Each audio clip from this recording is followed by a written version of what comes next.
Esta es la mesa, le hemos llamado miscelánea, precisamente por este componente mixto de las ponencias que se van a dar. A continuación nos hablará Santiago López Pavillar. Santiago es antropólogo cultural y doctor por la Universidad Complutense de Madrid. Nos va a presentar la ponencia llamada La plataforma para la defensa de la ayahuasca, buscando la legitimidad y la legalidad desde la espiritualidad y la farmacología. Por favor, Santiago.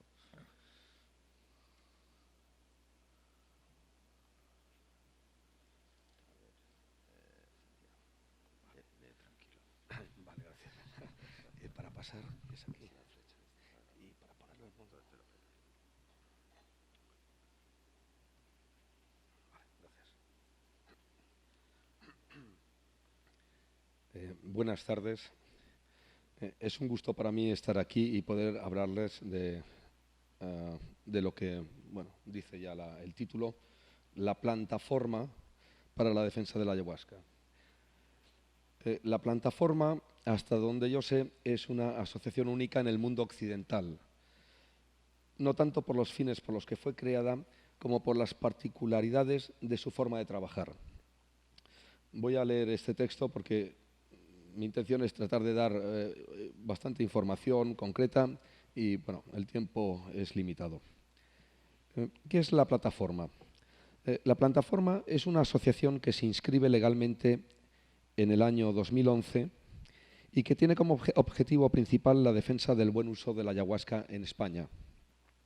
Antes de proseguir, quisiera señalar que soy antropólogo y que estudio las prácticas chamánicas que rodean los usos de ayahuasca en España.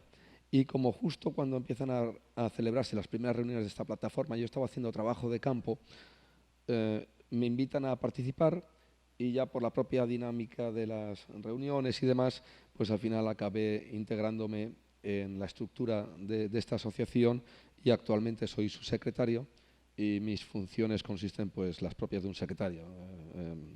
Convocar reuniones, establecer órdenes del día y al final pues redactar las actas, ¿no?, con lo que se ha dicho.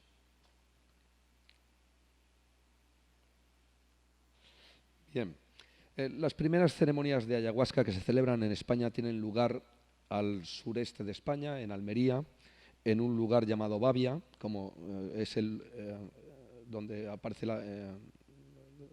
representada en la fotografía superior, en el año 1988, que es el lugar que empleaba el psiquiatra chileno Claudio Naranjo para organizar sus cursos.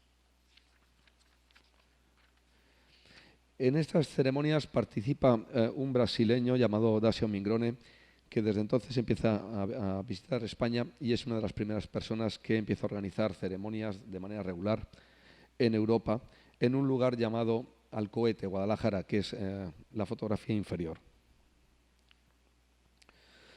Posteriormente van apareciendo las iglesias ayahuasqueras, en particular dos, Iceflu, antes llamado Ceflurise, y la Unidad Vegetal, la UDB. También trabajan en España vegetalistas peruanos y españoles formados como vegetalistas en Perú, psicoterapeutas como psiquiatras y psicólogos que emplean la ayahuasca ceremonialmente, y nativos Shuar y Shipibo principalmente, que hacen sus trabajos en España con cierta frecuencia. Tras 30 años de la llegada por primera vez de la ayahuasca a España, puede decirse que a día de hoy podemos encontrar ceremonias de ayahuasca prácticamente en cualquier rincón de España. El origen de la plataforma puede situarse en una noticia que se emite en un telediario de la televisión pública española en horario de máxima audiencia el 5 de enero de 2009, en la que se hablaba de la detención de una persona llamada Alberto Varela poco antes de dar inicio a una ceremonia de ayahuasca. Lo que nos alarmó no fue tanto que la entrada de la policía al inicio de una ceremonia y que hubo varias detenciones, como lo que se afirmaba de la ayahuasca en la noticia del informativo, ¿no? Del noticiario. Y se decía que la ayahuasca era una planta altamente alucinógena y que podía provocar la muerte, y que su venta estaba prohibida en España por sus terribles efectos secundarios, entre otras cosas. Estas son fotografías, son frames de la noticia aquella que se emitió el 5 de enero de 2009.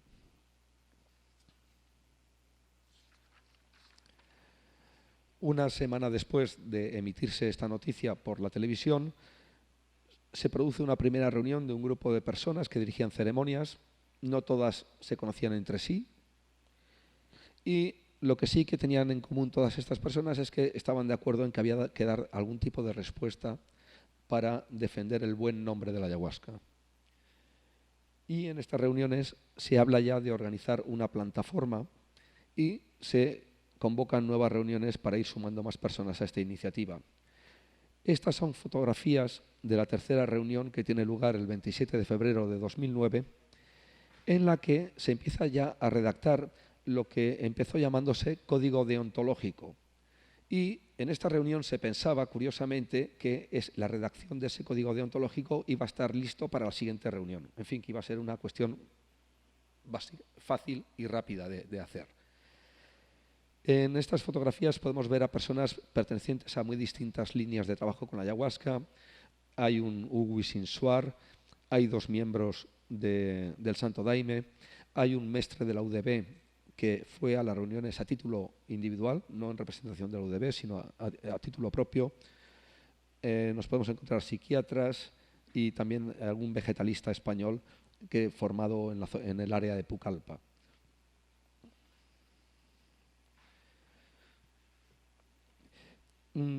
Lo cierto es que se tardó bastante en redactar el texto final del código ético, llevó finalmente 9 meses de trabajo y 6 reuniones, como estas que están viendo, y finalmente este texto se aprueba en noviembre de 2009. He repartido una copia de este código ético por las sillas y hay más copias si hiciera falta.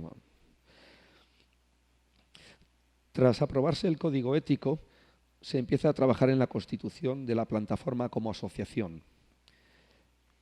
Y también hicieron falta 9 meses de mucho trabajo y de muchas reuniones y de muchas horas hablando de cómo redactar los estatutos.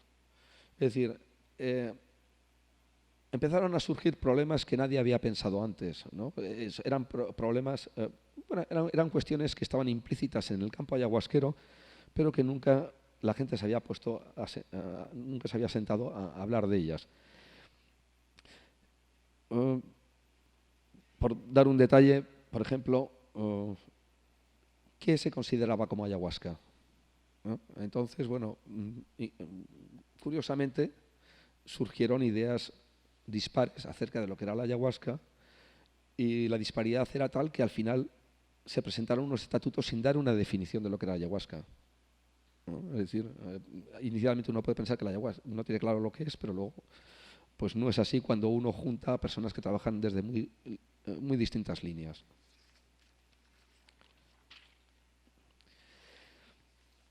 La asociación está dirigida por una junta directiva compuesta por 12 personas que nos llamamos los coordinadores.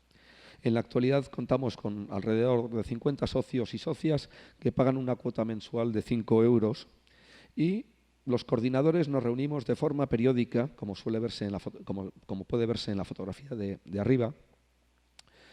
Pues nos reunimos para intercambiar información sobre las cosas que suceden en el mundo de la ayahuasca, tanto en España como en el mundo. En ocasiones, cuando viene alguna persona conocedora de estos asuntos por España, pues aprovechamos para invitarla a nuestras reuniones y, por ejemplo, en la foto de abajo podemos ver una reunión que tuvimos con Jonathan Ott.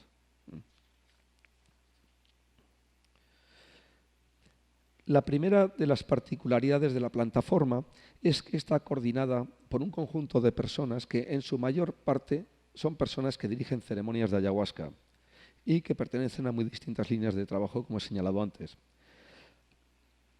Con lo cual, la plataforma acaba constituyéndose una especie de espacio de alianza. La segunda particularidad de la plataforma es que al mismo tiempo que trabajábamos en la redacción del código ético, que como digo llevó 9 meses, empezamos a acudir, quienes nos reuníamos, a ceremonias de ayahuasca de distintos grupos. Y en concreto, en una ceremonia del Santo Daime, la intención de esa ceremonia consistió en hacer una presentación de la plataforma al astral, ¿no? al plano espiritual, ¿no? Tratar de hacer una presentación de la plataforma en el astral y ligarla con el astral superior para poder trabajar siempre con una buena intención y siempre de una manera protegida.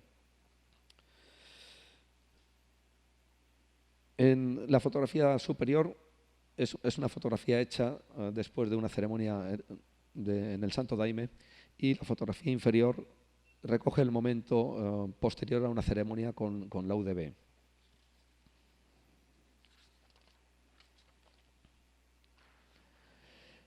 La tercera particularidad de la plataforma es que nosotros inicialmente nos reuníamos, como cualquier asociación, con un orden del día, discutíamos las cuestiones, aprovechábamos generalmente para vernos a la hora de la comida o de la cena, comíamos o cenábamos, hablábamos y se acababa la reunión.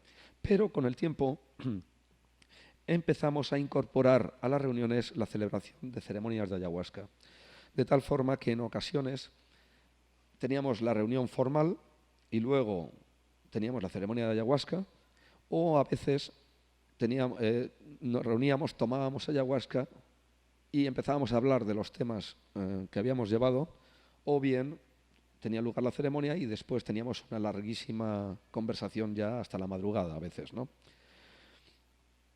Como decía, considero que esta forma de trabajar es única en el mundo occidental. Este lunes, por ejemplo, estuve en una ceremonia que reunía a varios taitas y de repente pensé, bueno, esto es como las reuniones de la plataforma que tenemos en España, es decir, salvando las distancias, las reuniones que hay en España son como una reunión de taitas ibéricos en las que nos reunimos pues, para hablar de cosas e intercambiar impresiones y formas de trabajar y técnicas. Yo no dirijo, tengo que dejar claro, yo no dirijo ceremonias. Somos 3 que no dirigimos ceremonias, estamos incorporados a este grupo de coordinadores.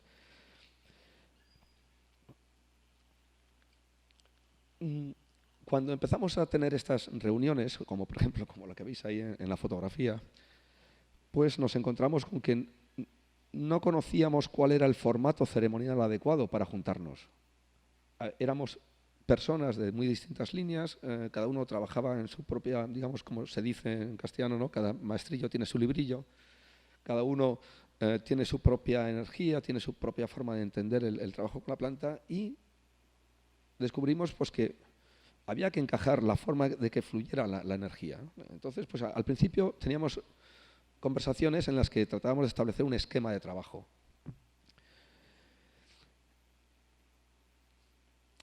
Luego, a base de juntarnos, pues empezamos a descubrir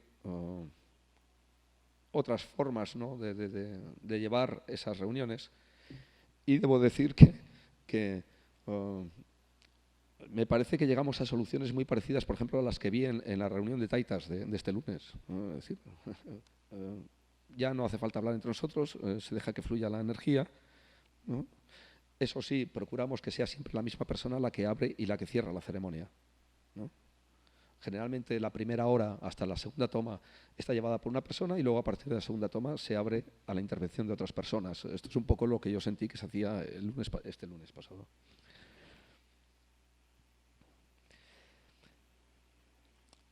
La cuarta peculiaridad de la plataforma es que lo que hacemos en privado primero entre nosotros y lo ponemos a prueba, luego lo hacemos público.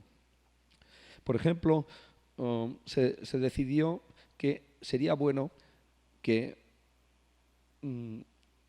personas que dirigían trabajos en una determinada línea hicieran esos mismos trabajos, pero en los lugares de otras personas que trabajaban en otras líneas distintas, ¿no? Y que los participantes cambiaran de escenario, ¿no? Y entonces aquí en esta fotografía podemos ver el interior de la iglesia del Santo Daime en España, pero que está dispuesta para que tenga lugar una reunión de estilo vegetalista, ¿no? Es decir, la gente sentada en el suelo y luego la ceremonia se celebra a oscuras, no con luz, como se suele hacer en el Santo Daime.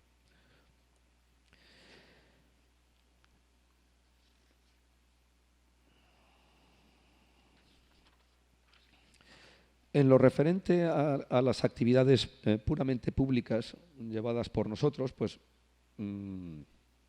inicialmente entre el año 2009 y 2011 hubo una gran avalancha de detenciones. Entonces estuvimos ahí tratando de prestar asesoría jurídica a las personas detenidas. Luego descendieron el número de detenciones, nos fuimos centrando en otras cuestiones, hicimos algunas reuniones en las que reunimos a personas de toda España que dirigían ceremonias. También juntamos no solo a las personas que dirigían ceremonias, sino también personas que habían sido detenidas y también abogados. Y todos juntos pues planteamos pues cuáles eran las cuestiones realmente importantes que había que abordar en esos momentos. Llevamos adelante informes jurídicos y en el año 2014, como se ve en la fotografía inferior, presentamos un informe jurídico en la primera conferencia mundial de la ayahuasca que tuvo lugar en Ibiza.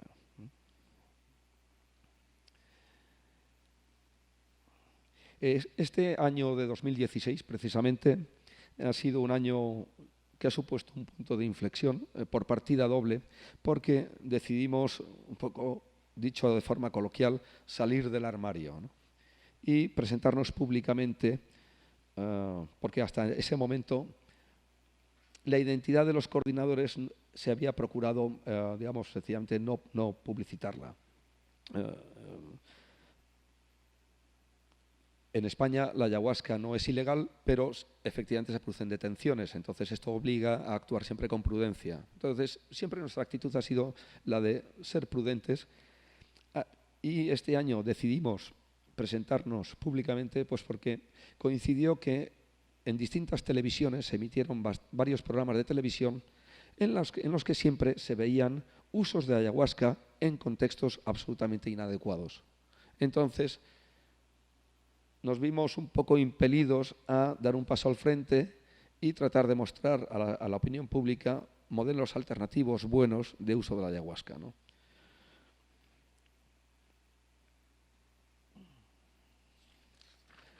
Además de esta presentación pública, este mismo año también, este verano, organizamos unas jornadas que titulamos Jornadas de la Plataforma hablando de la ayahuasca. Y durante 4 días combinamos jornadas teóricas, ¿no? Digamos, presentación de comunicaciones como las que estamos teniendo aquí, y por las tardes, por la tarde-noche, teníamos celebraciones de trabajos con la planta.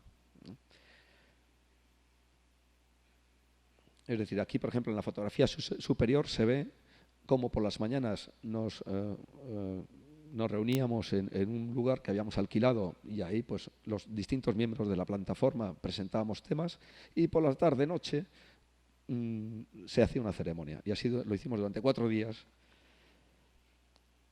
y el resultado fue bastante bueno. Pensamos que íbamos a acabar destrozados porque la parte teórica empezaba a las 9:30 de la mañana y los trabajos al final siempre acababan a las 4 o 5 de la madrugada.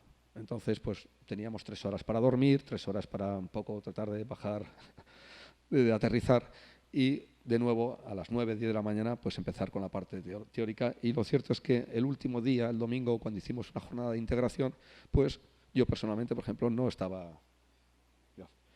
Bueno, estaba bien, había sobrevivido, ¿no? a esta experiencia.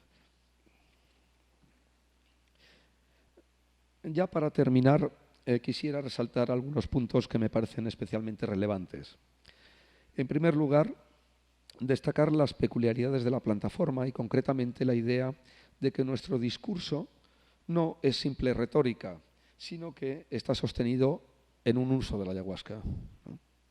En segundo lugar, la idea de que para legalizar una práctica que es tan ajena a la forma de entender el mundo que se da en España, ¿no? Como es la de tomar ayahuasca en un contexto ceremonial, en la que ahí se juntan todos los fantasmas. Es decir, se puede ver por un lado que somos como una especie de secta que consume una droga. Pues lo primero que debemos hacer para tratar de legalizar este tipo de prácticas es legitimarlas, ¿no? Tratar de legitimarlas como un primer paso. Y la mejor forma de legitimar este tipo de prácticas es generando modelos de buen uso de la ayahuasca. Por eso nos parece muy importante la difusión de nuestro código ético.